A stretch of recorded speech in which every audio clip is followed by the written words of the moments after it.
हरियाणा की सरकार ने, बीजेपी इनकी सरकार ने हरियाणा को खत्म कर दिया है। 20-25 लोगों का उन्होंने 16 लाख करोड़ रुपया कर्जा माफ किया है। मैं आपसे पूछना चाहता हूं, हरियाणा के किसानों का कितना कर्जा माफ किया नरेंद्र मोदी ने? केसी वेणुगोपाल जी, भूपिंदर हुड्डा जी, राज बब्बर जी, आफ्ताब अहमद जी, जितेंद्र भारद्वाज जी, स्टेज पे कांग्रेस पार्टी के सीनियर नेता, हमारे प्यारे कार्यकर्ता, कांग्रेस पार्टी के टाइगर्स, शेर और शेरनियां,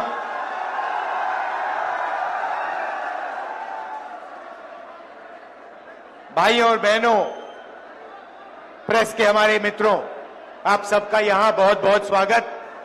आपका मूड कैसा है आज? सुनाई नहीं दिया, कैसा है मूड?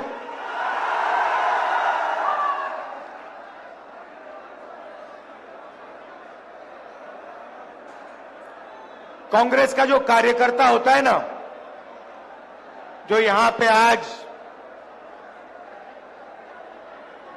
हजारों खड़े हुए हैं। अच्छा, सबसे पहले जंगल में आपको शेर अकेला मिलता है ना? अकेला मिलता है। कांग्रेस पार्टी में आपको शेर एक साथ घूमते हुए मिलेंगे। और जो कांग्रेस का कार्यकर्ता है, उसकी मैं आपको नेचर समझाना चाहता हूं। वो नफरत से नहीं काटता है, वो नफरत को मोहब्बत से काटता है। उसके दिल में मोहब्बत है, भाईचारा है, इज्जत और रिस्पेक्ट है। और उसको आप कितना भी मारो, कितनी भी गाली दो, कितना भी धमकाओ, वो नफरत को मोहब्बत से जवाब देता है। हमने यात्रा की कन्याकुमारी से कश्मीर तक, और जहां भी बीजेपी वालों ने नफरत का बाजार खोला, वहां कांग्रेस पार्टी ने मोहब्बत की दुकान खोली। पूरे देश में ये हमारा तरीका है। हम मोहब्बत की बात करते हैं, जोड़ने की बात करते हैं, वो नफरत फैलाते हैं, देश को तोड़ने का काम करते हैं। भाई और बहनों, ये जो चुनाव है, लड़ाई इसकी हो रही है। ये देखिए, जो भी हिंदुस्तान के गरीब लोगों को मिला है, किसानों को, गरीब लोगों को, मजदूरों को इस किताब ने दिया है। और ये आपका संविधान है, ये हिंदुस्तान के हर नागरिक का संविधान है, और ये आपकी रक्षा करता है।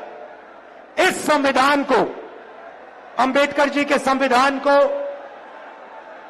गांधी जी के संविधान को, आपके संविधान को बीजेपी और आरएसएस के लोग खत्म करने में लगे हुए हैं। लड़ाई इस बात की है। भाई और बहनों, अगर ये संविधान चला गया तो आपके पास, गरीबों के पास कुछ नहीं बचेगा। आपकी जमीन, आपका धन, आपका पानी, सारे के सारे गायब हो जाएंगे, चुने हुए 20-25 लोगों के हाथ में चले जाएंगे। तो कांग्रेस पार्टी हर चुनाव में, नेशनल लेवल के चुनाव में, हरियाणा के चुनाव में विचारधारा की लड़ाई लड़ती है। एक तरफ कॉन्स्टिट्यूशन को खत्म करने वाली विचारधारा, दूसरी तरफ कांग्रेस पार्टी की विचारधारा, संविधान की विचारधारा, यह लड़ाई है।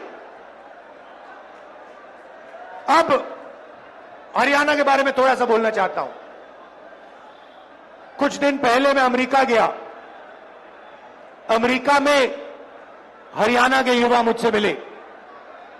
पहले उन्होंने मैसेज दिया, राहुल जी आप अमेरिका आए हो, हम आपसे मिलना चाहते हैं। मैंने कहा क्यों मिलना चाहते हो? कहते राहुल जी हम आपको अपनी समस्या के बारे में बताना चाहते हैं। हरियाणा के लोग डैलस में मुझे अपनी समस्या के बारे में बताना चाहते हैं। तो मैंने कहा ठीक है मिलते हैं।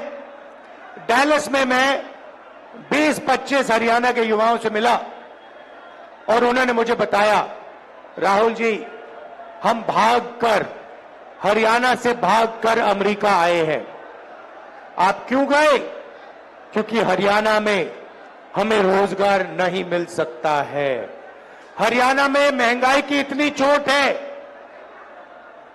बेरोजगारी इतनी है कि हमारा भविष्य हरियाणा में नहीं बन सकता, इसलिए हम अमेरिका आए हैं। आप अमेरिका कैसे गए? 50 लाख रुपए कर्जा लेकर, खेत बेचकर हम अमेरिका आए हैं। कैसे आए? पूरी दुनिया घूम कर गए। पहले हम इस्तांबुल गए, फिर कजाकिस्तान गए, फिर साउथ अमेरिका गए, इक्वाडोर गए, अलग अलग देशों में गए और अंत में पनामा के जंगलों से निकलकर हम अमेरिका गए। रास्ते में हमने अपने मित्रों को मरते हुए डूबते हुए देखा। माफियाओं ने हमें लूटा, हमारे मित्रों को गोली मारी। ये सब सहकर हम अमेरिका आए हैं क्योंकि अमेरिका में ही हमें रोजगार मिल सकता है।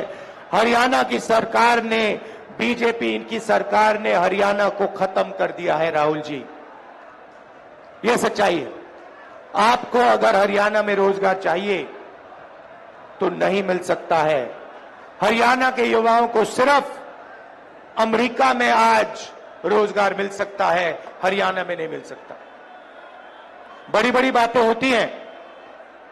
नरेंद्र मोदी जी विकास की बात करेंगे, इधर उधर की बात करेंगे, मगर अपने भाषणों में नरेंद्र मोदी ये नहीं समझा सकते कि हरियाणा बेरोजगारी की लिस्ट में पहले नंबर पर उन्होंने कैसे पहुंचाया, क्यों पहुंचाया, ये आपको कभी नहीं बताएंगे। भाई और बहनों, ये नरेंद्र मोदी जी की देन है। नरेंद्र मोदी जी अरबपतियों की सरकार चलाते हैं। 20-25 लोगों का उन्होंने 16 लाख करोड़ रुपया कर्जा माफ किया है। मैं आपसे पूछना चाहता हूं, हरियाणा के किसानों का कितना कर्जा माफ किया नरेंद्र मोदी ने? मजदूरों का कितना कर्जा माफ किया? गरीबों का कितना कर्जा माफ किया? नहीं। किसानों के लिए 3 काले कानून लाए, जमीन छीन लेते हैं। हम जमीन अधिग्रहण बिल लाए, उसको रद्द किया, आपका जो है वो छीन जाते हैं और पूरा का पूरा फायदा 15-20 अरबपतियों को देते हैं। अमेरिका में युवाओं ने मुझे बताया राहुल जी जब आप वापस जाएंगे आप हमारे परिवारों से मिलिए, जाके हमारे परिवारों को बताइए कि हरियाणा में हमारा फ्यूचर नहीं है मगर अमेरिका में हम सही हैं, हम सलामत हैं। आप जाके उनसे मिलिए, क्योंकि जब हम उनसे कहते हैं कि हम ठीक हैं तो हमारे परिवार के लोग मानते नहीं। सुबह सुबह मैं करनाल गया, उन्हीं युवाओं के परिवारों से मिला। उन्हें कहा कि उन्होंने मुझे कहा है कि मैं आपको मिलकर कहूं कि वो अमेरिका में ठीक है। परिवारों ने मुझे बताया राहुल जी वो आपको बता रहे हैं कि वो ठीक है, मगर सच्चाई है कि वो हमसे 10 साल के लिए नहीं मिल पाएंगे, क्योंकि अगर वो अमेरिका से निकले तो अमेरिका वापस नहीं जा पाएंगे।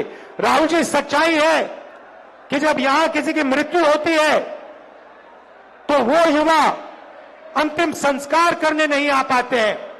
और जब ये बात चल रही थी, एक बच्चा, देव नाम का बच्चा, चीखता हुआ कंप्यूटर के पास जाता है। वीडियो कॉल चल रही थी, एक तरफ उनके पिता, एक तरफ उनके परिवार, चीखता हुआ कहता है पापा पापा पापा वापस आओ। पापा उसको देखता है, मुस्कुराता है, दिल में दुख, आंखों में आंसू छुपे हुए, और पिता अपने बेटे से झूठ बोलता है, बेटा आ जाऊंगा, जल्दी आ जाऊंगा। ऐसा हरियाणा हमें नहीं चाहिए। ये बेरोजगारी का, महंगाई का हरियाणा हमें नहीं चाहिए। हमें विकास का हरियाणा चाहिए।